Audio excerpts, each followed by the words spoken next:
Hey friends, this is Ian Khan here at the Milken Global Conference 2025. I have with me somebody very special, and let's hear about the Microsoft perspective on many different things. Welcome to the show. Thank you, Ian. Thanks for having me. Tell us about you. I want you to introduce yourself and tell us your role at Microsoft because you have multiple roles. You do many different things. So I'm a Chief Product Officer for our experiences and devices. Think about it as the products that we are building for in AI for productivity, especially for folks who come to work. What are the AI tools that we build so that you work better? And my background is I've been a computer scientist, product and technology executive, worked on AI before it was cool Yeah. for the last few decades in Google, in Robinhood, and so on. Really excited about the shift that we are seeing right now. And unsurprisingly, I think there's just like the endless potential for products to build, impact that we can have on customers. Yeah, and it's an incredible time because, productivity is changing, business work and efficiency is changing.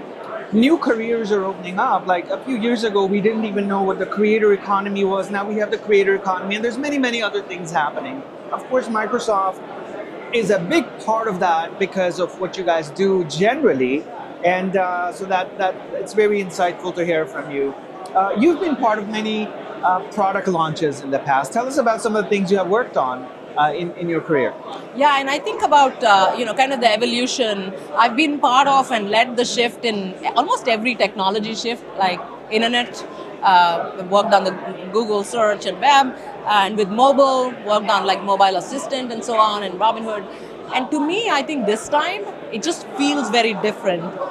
The technology shift that's happening, and one reason, of course, is that it's what used to happen in decades is happening in months, right? Like if you think about, I joke saying with the models, last year's magic is this year's commodity, Yeah. right? I mean, at one point we were marveling at the fact that these models and these AI products can summarize emails and recap meetings, and now we expect that, right? And then so each year the target keeps moving, and so the products that we are building are in this wave, which is at first we said, okay, how can you help? How can we help you where you already work? If you are in a Teams meeting, you're in Outlook, you're in Word, let's make sure that AI can work for you wherever you're already working. But now what we've said is we're building this Copilot think of this as this really powerful, smart assistant that every employee at work gets, right? And when I say that, folks are like, yeah, that sounds, so you mean like search for information and find something? I said, yes, that. But also this assistant, this AI assistant, remember this has the IQ and the expertise of a world-class expert. Right? If you look at the intelligence that we have, it's like having an Einstein as your assistant. And so what we are saying is, okay, how do you actually have this assistant help you not just with efficiency, but give you new insights as an employee and a leader, and then almost have this idea of a team of agents that work for you as an employee. Of course. So in this era of productivity as we see it, many people are, I feel, afraid of technology because they don't see how it can help them. They haven't actually gone in and used these tools. They haven't typed in something on Copilot and be like, oh, hey, wow, this really works and it's helping me. What's your view on AI or these new set of tools being something that can actually lead to job satisfaction? People can be doing much more productive work and not be bogged down by to do everything on their own. You know what I mean? Right. What's your view on it? Is this the time for liberation or what?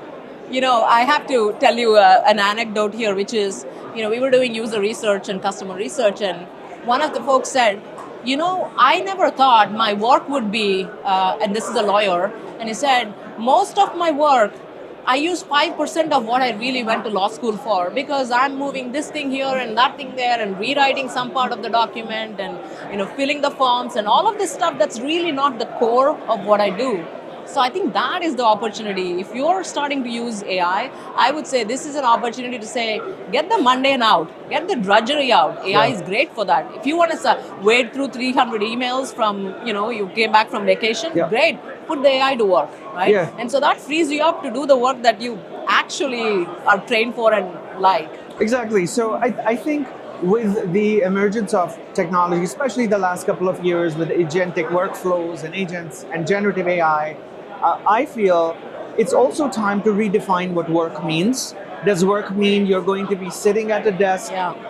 and just performing a task for the entirety of the day? Yeah. Or is it something else? Like, I think everybody needs to redefine and think about what work actually means. And is it the contribution to creating something incredible? Yeah. Or is it spending those hours doing something? I constantly think about this. Yeah, and this is, I mean, this is at the heart of what opportunity we have. And as a product builder, I get really excited about it and Yeah. say, well, what are products that almost like get the mundane out and leave you to the sublime, right? And so a good example is imagine you had a team of agents that tackled your, researched any topics for you, did data analysis for you, helped you with coding some stuff up.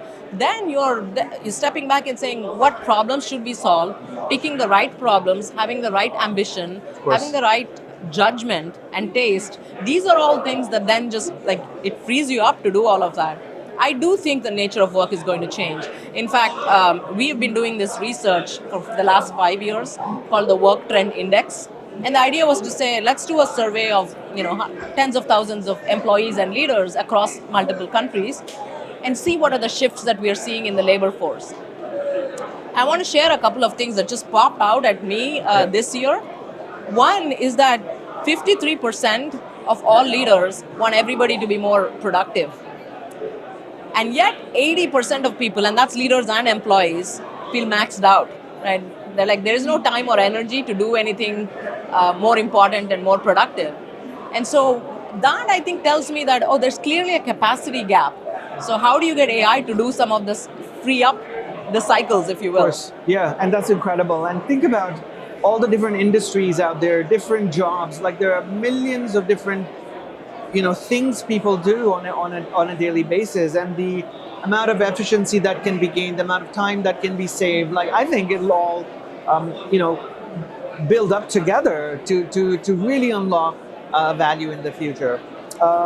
Let's talk about the future, right? I'm really thinking in different directions. Today we have mobile phones. Everybody has a cell phone, smartphone, and we do many things on it with our fingers and we're typing.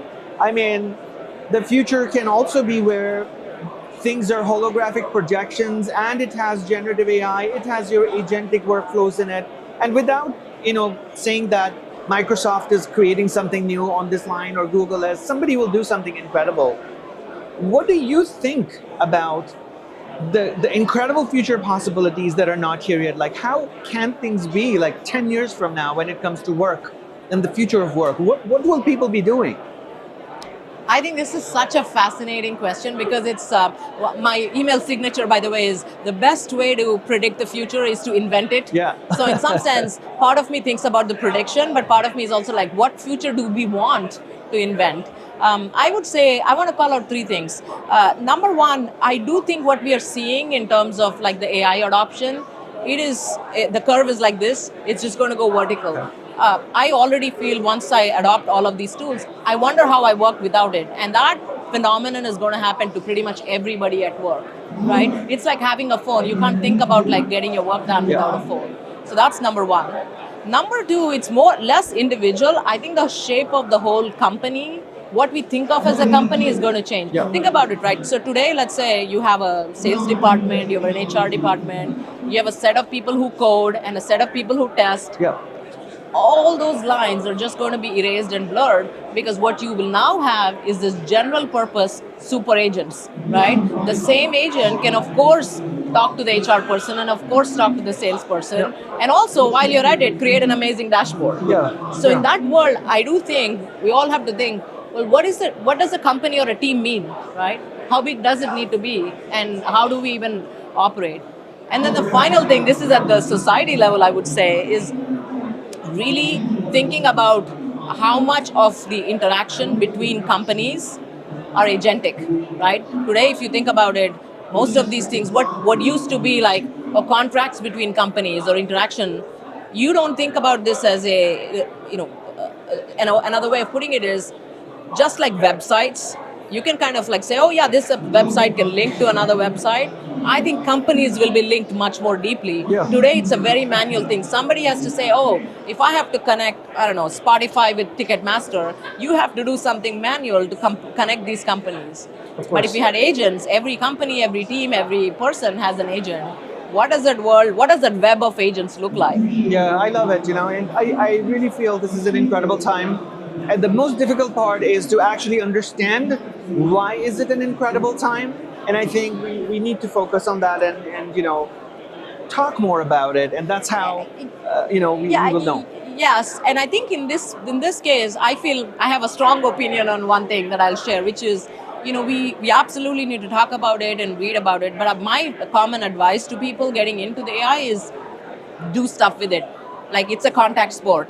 Get into the game, really understand what these tools are doing, where do they fall off, where do they have like the amazing capabilities that you can use today, Yeah. and where do you start to see the glimpses of what can be possible. It's a contact sport. You got to build a muscle group. Of course. Thank you so much, Aparna, for your time here. We loved speaking with you. Thanks for being at the conference and participating here with the Futurists. Really appreciate it. Thank you. Thank you, Ian. I appreciate it. Thank you. you.